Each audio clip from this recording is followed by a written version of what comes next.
Hey, what's up, everybody? Alex and Steven here. Today, we're going to do our Patreon Q&A. We just recorded our episode, which should be coming out tomorrow morning, which will be, today for you guys as you're watching this. But we wanted to do a YouTube video for our Patreon Q&A, just, kind of mix it up and make sure that everybody could listen to them. Like I mentioned, we already recorded our episode. Some of the questions do have to deal with some stuff about the game, obviously, and specifically the offensive line.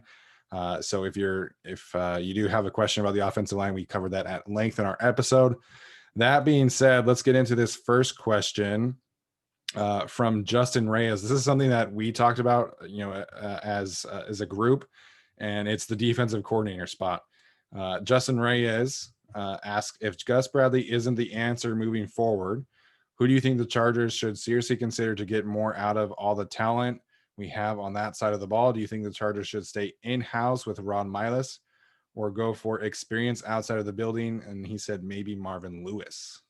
Alex, we'll start with you. What are your thoughts on this question? I think Marvin Lewis is an interesting name. Ron Milos would be the guy, as you said, if they want to go in-house. If they go in-house, though, I think that it would be, or I guess that I view the situation as one of two things. Do they want to keep it kind of similar to the way Gus Bradley runs things while wanting more creativity, right? I think in that case, you go for an in-house option, or you find a coordinator that's similar but maybe more workable, more creative, right? You could find someone like that. Or are you looking for a more large-scale defensive change? My guess is that they're going to be looking for the former as opposed to the latter, because a lot of the guys on defense are still going to be the same next year, right? You're still having Casey Hayward, Chris Harris, Michael Davis, Derwin James. Really, the only two players on this defense that might not be here next year are Desmond King, potentially Melvin Ingram, right? So if you're keeping a lot of the personnel the same, I think you're going to be keeping a lot of the defensive formations and stuff similar. So I think that they'll go for someone who's kind of similar to that Gus Bradley scheme, but maybe is more interesting and creative. So, I would say Ron Miles is a decent in-house option. I mentioned, someone who's recently unemployed in Dan Quinn. I mean, he was part of those Legion of Boom defenses. And does have kind of a lot of experience with what the Chargers are kind of aiming for with this defense. So I wouldn't be shocked to see him. But yeah, no, I definitely think Ron Miles would be good in-house. If they're looking for a more large-scale defensive change, Chris Richard is out there. He doesn't have a job right now. I would be curious to see him be given a defensive coordinator opportunity. I don't know if it would happen, but I think this is too radical of a change. But Wade Phillips doesn't have a job. So, maybe if they're really looking to kind of, not blow up the defense in terms of, changing players, but if they're looking to really radically change the scheme, it could be someone like him. So those are really kind of the names that I think about when talking about the defensive coordinator spot. But I don't know. Right now, I don't feel a need to move on from Gus Bradley, but those are the names I'd consider if they really want to.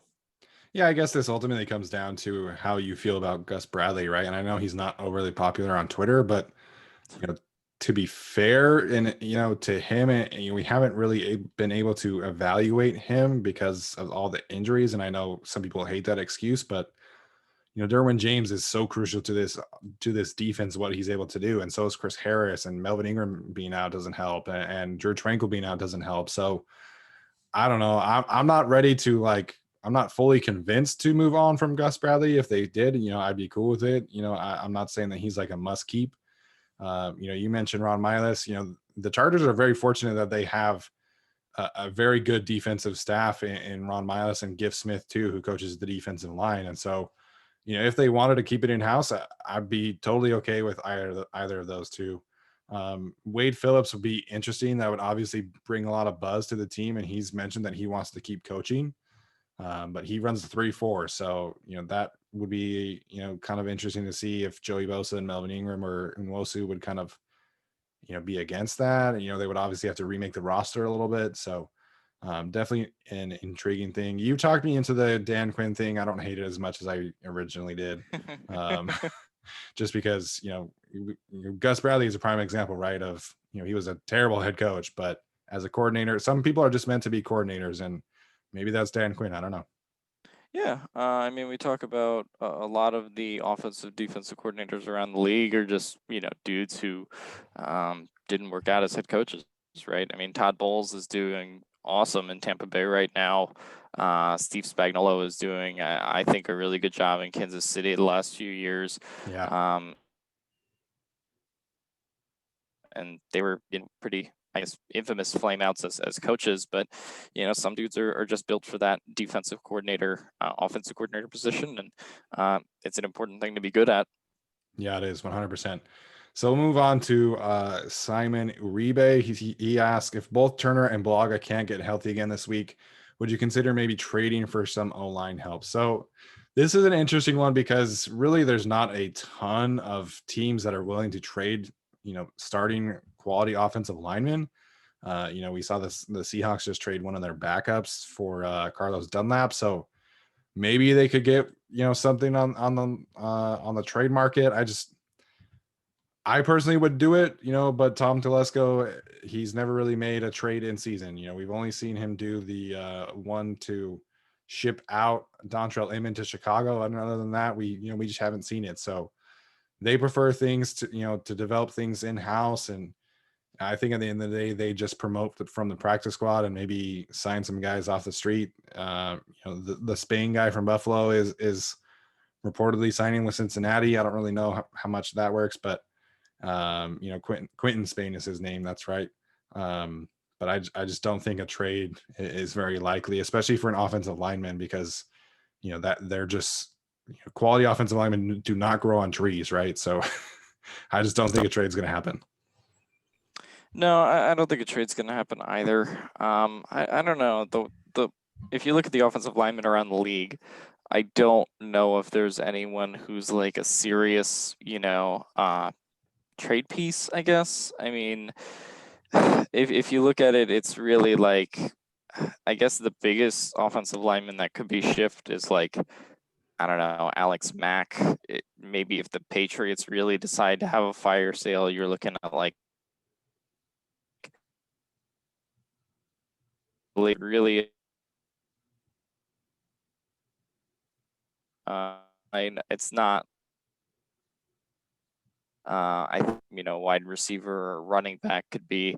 I think you could see some of those guys get shipped out. Like we've talked about the John Rosses and other people at wide receiver, running back, but I just don't know if that's really a time to grab an offensive lineman via trade. And also, the Chargers aren't really in a big position to be buyers or sellers, right? I mean, they're kind of a young, obviously, 2-4 team around Justin Herbert, who has a chance to kind of rally the team to getting back to 500, getting back to playoff contention. But if the Chargers go to 2-5, 2-6, let's say, obviously hope they avoid that, but it wouldn't really be a great position to buy in. So, right. I mean, I honestly just think this is the team until the end of the season, unless they sign someone who's a free agent or they go after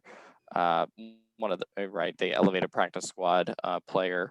But I think this is the team till the end of the season, unless there's just some fire sale occurring somewhere in New England or Atlanta that produces some offensive linemen that they just can't pass up.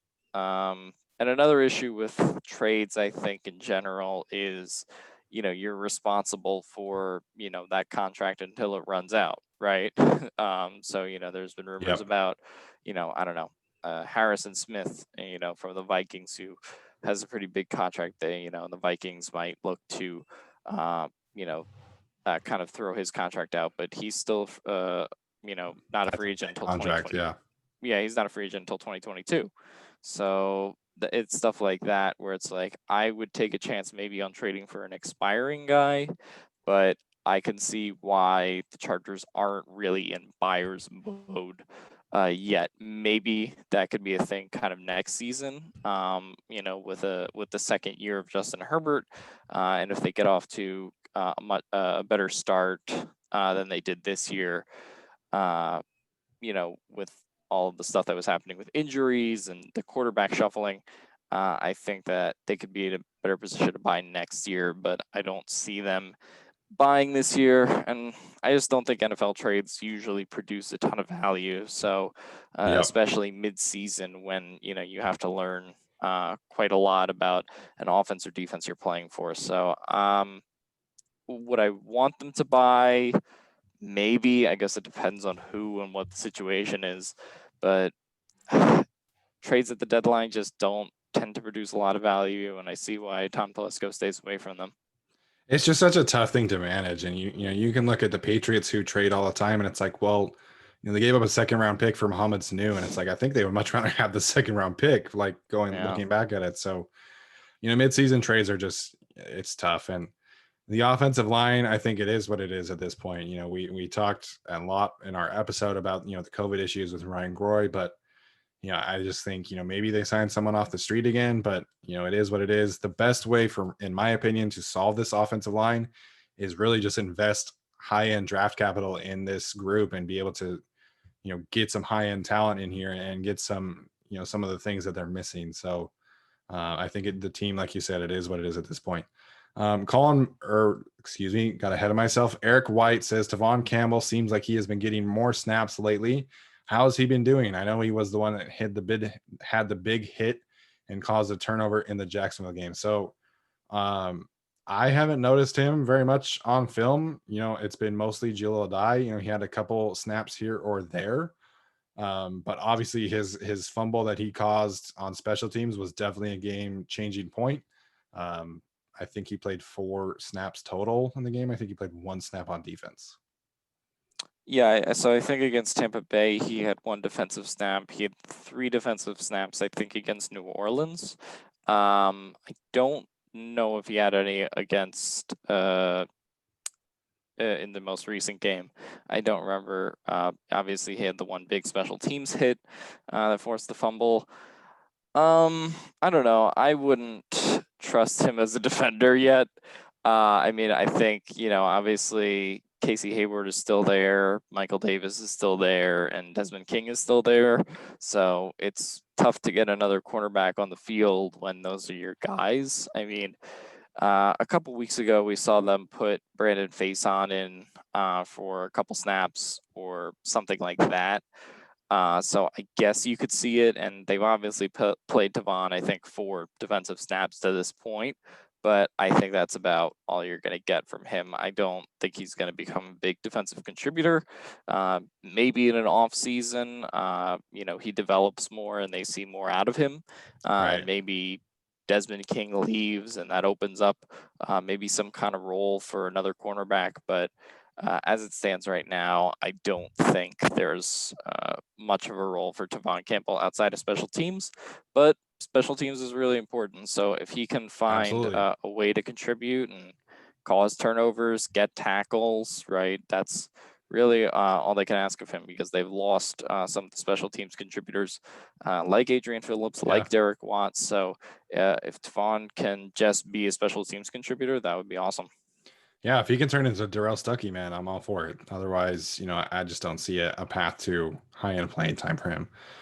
So the next one is really interesting. I was texting Tyler about this one, but this is from Colin Murphy. He says, this is obviously a hypothetical question. Maybe it's an obvious answer, but if the Chargers somehow finish 12-4 or 11-5, and Herbert continues what he's doing, do you think he would be in talks for MVP and Rookie of the Year? Your thoughts, Alex? I don't think so. I think the challenging part about it is that he is a rookie, and the media tends to not vote rookies for an MVP award or even like offensive player of the year. People will say Mahomes, but Mahomes wasn't a rookie, right? He was a second-year player, and he had that one start in his rookie season. So, if he really went 12-4, 11-5, and he finishes out these 10 games strong, I could see it. But the other thing is I just see that Russell Wilson and Aaron Rodgers are going to finish out these 10 games strong, and that's my expectation. Yep. I don't think Russell Wilson is going to have many more games where he throws 3 interceptions, or Aaron Rodgers has the stoinker he had against Tampa Bay. He bounced back big this week. So it's tough because he is a rookie. I think he could be in contention for MVP next year if he has a really good year.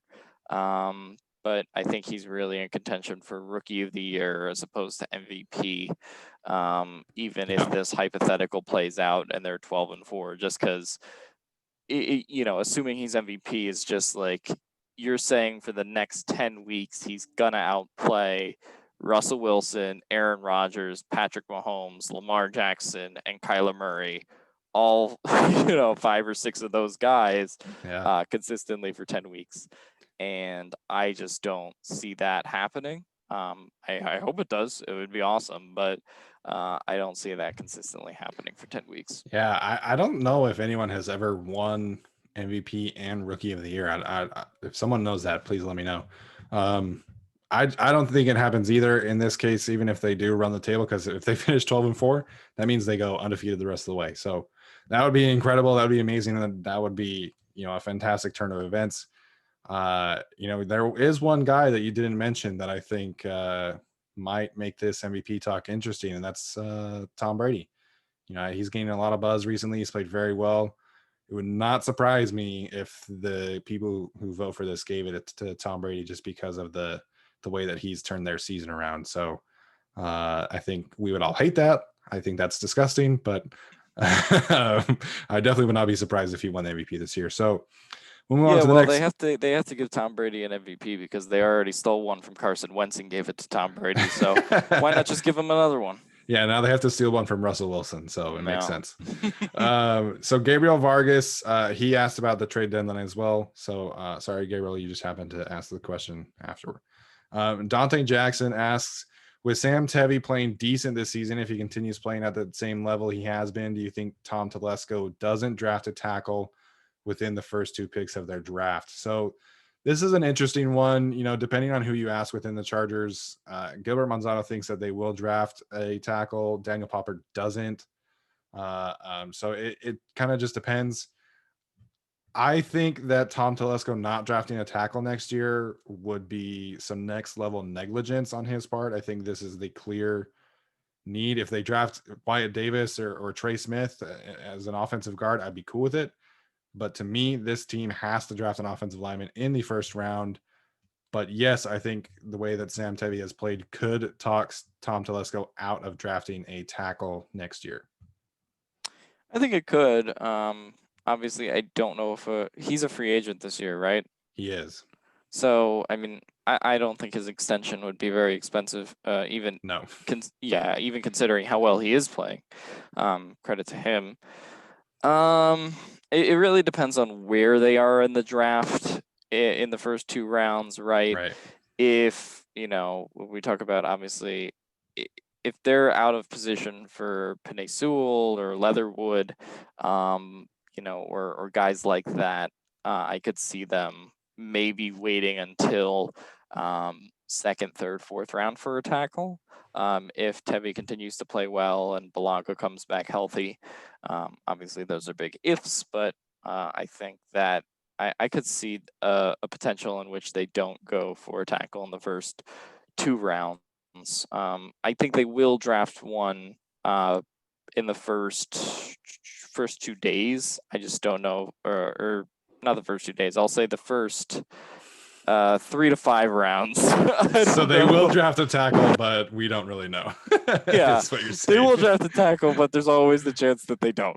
So yeah, I mean, Telesco drafts have just been hard to predict because Yes. he plays things very close Yes. to the vest. So even if you think there's a need, he might address something else, right? You know, Daniel Popper was one of the very few people who was on to, hey, they're going to take a linebacker very early in the draft. And then they did, right? They took Kenneth Murray and traded up with New England. So that was obviously kind of a very big deal for them. So, could they draft back and trade back into the first round for a tackle? I mean, it's possible, but Yeah. it's just, and it's also hard to know what your priorities and where you're going to be drafting by the time the draft comes around after the season. I think it'll be a little bit easier to evaluate, but man, I remember this time last year, you had Burrow was playing at kind of like an okay level, but not a Heisman level. Yeah. And you had the Chargers who were going to get a top 10 pick, and there was a lot of discussion at this time last year that the Chargers were going to draft Burrow to replace Rivers. Like that was a big thing I remember in October of last year. And then, Yeah. Burrow shoots up to the number 1 pick, and the Chargers have to settle for Herbert. So that's sort of what it kind of ended up being. So I think it's just too early to predict the draft in general. I would hope that they draft a tackle or at least some offensive lineman in general. I honestly, I think they need more help on the interior than the tackle position, but Yeah. it's kind of like saying uh, they need more help to amputate their arm rather than their leg. I don't know. It's not a great situation on the offensive line in general. But yeah, so it's just so hard to predict what Telesco's going to do because every draft, I feel like he does one thing that's different from his previous drafts, and so he always keeps things very close to the vest. Yeah, I mean, you can just look at the selection of Joshua Kelly, right? Like we all, figured that they would take maybe a corner, maybe a tackle, maybe a guard, and then they take a running back, which wasn't really a super high perceived need. I will say, in terms of the tackle group, last year was pretty rare because we had at least 3, maybe 4, depending on your feelings on Andrew Thomas. High end, top tier offensive tackle prospects. This year, from what I've been reading, it kind of feels like you have one elite, generational tackle in Penei Sewell, and then you have a bunch of guys who really the order needs to be sorted out, and most of them are probably, late first, early second round guys, and so there's a lot of depth this year. So if the Chargers took a corner or an edge rusher in round 1, and then maybe a tackle in round 2, that would definitely not surprise me. But like you mentioned, it's still October, and there's Pac-12 hasn't even started playing yet, so there's a lot that could change here. So the next question is kind of on the same thing. Ian Bradford said, "Is there a quick fix to our running game, or do we just hope Jackson and Kelly step up to the challenge?" No, there's not a quick fix to this running game. The problem is not the running backs. I mean, they're not playing great.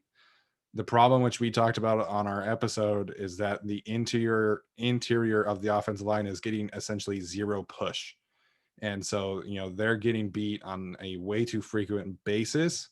And it's just making things very difficult for Jackson or Kelly to really make things happen. Now, like I said, they're not playing great. This team does miss Austin Eckler a lot because he makes up for so many deficiencies in the run game. And Jackson and Kelly just aren't able to do that. I think if they are able to run some more jet sweeps, get Justin Herbert out on the perimeter with his legs, I think that, it's not fixed, but as long as they're getting some positive rushing plays, I think, that's kind of a win at this point. Yeah, I think there's a couple things that they can do to fix it. Obviously, like we said on the podcast, and like we just said now, I don't think that there's a quick fix. But if you take some of that rushing responsibility away from Joshua Kelly, and it's a more even game between Jackson and Kelly, and Kelly doesn't feel so overwhelmed having to carry 20 times a game. I think that would be a positive development. I think, yeah, as we said, getting Justin Herbert involved in the running game. We saw he had 9 carries for 66 yards this week.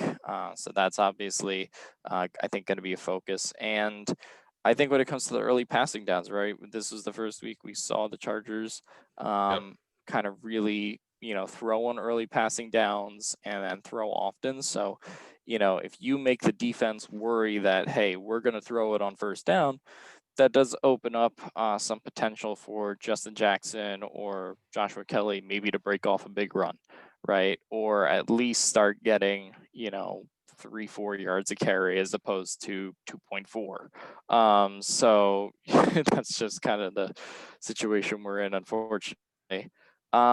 Yeah, so as you said, I don't think there's any quick fix. I think there's things that they can do to kind of offset it.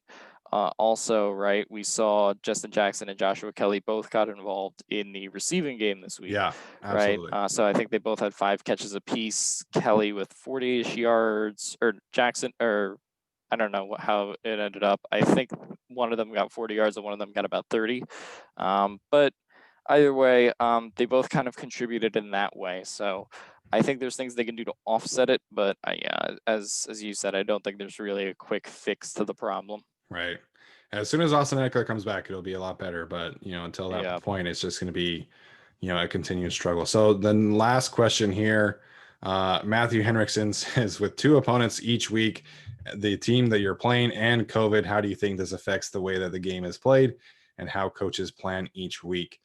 I don't know if teams are kind of planning around COVID. There's football teams love to prop up the mantra of like next man up. And Anthony Lynn talked about that today. And, the COVID thing is just next man up. But unfortunately, it does create a lot of challenges. And, if Forrest Lamp isn't able to play this week, then they will have a practice squad player starting at left guard and possibly right guard. So, this is definitely, could create some challenges for this team. But football coaches are creatures of habit. They're creatures of narratives, and they love propping up the next man up thing. And they always say they don't plan for injuries, they don't practice for injuries, they don't plan for COVID either. So it definitely affects what happens on game day.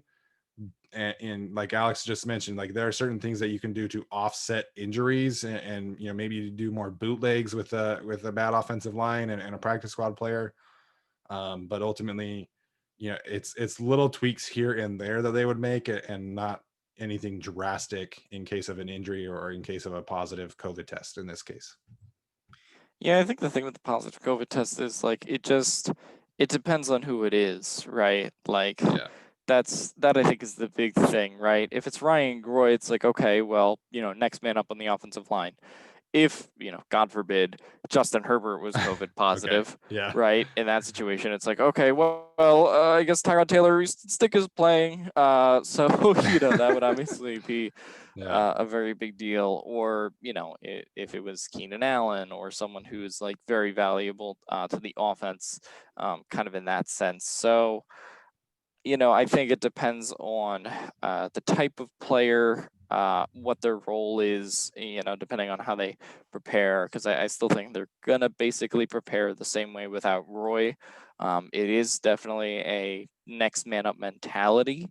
I wouldn't say that coaches really do prepare for COVID. Obviously, they try to keep their players very alert to the Absolutely. dangers and the Yeah. risks, and just be prepared, stay safe, and try to limit, uh, you know, the opportunities of like really, getting the virus, right. But once someone has it, or something like that, there's not a lot you can do to prepare. And we saw this, the Chargers just have 1 COVID test so far, but we saw Tennessee basically like be off for 2 weeks, right. Yeah. And not play a game because of their coronavirus struggles initially. So I don't think it's something you can prepare for. I think it's something that you just kind of have to go with the flow and adapt as things come. But until then, I don't know if there's a lot that Anthony Lynn or any other coach could really do to prepare, other than just roll with everything that comes to you and try to put the best team on the field out there. Yeah, totally agree. So that'll do it for our Q&A, guys. Make sure and check out our episode, which we will put in the link. And always, if you're ever interested in checking out Manscaped, we do have a promo code there. It's guilty for 20% off. Make sure you go and check that out. And as always, any comments or likes are always appreciated. Make sure you hit that subscribe button and let us know what you thought of the question and answer period. Alex, any other thoughts before we sign off right now? Nope, that's about it. All right, guys, stay tuned for our next one. We'll see you later.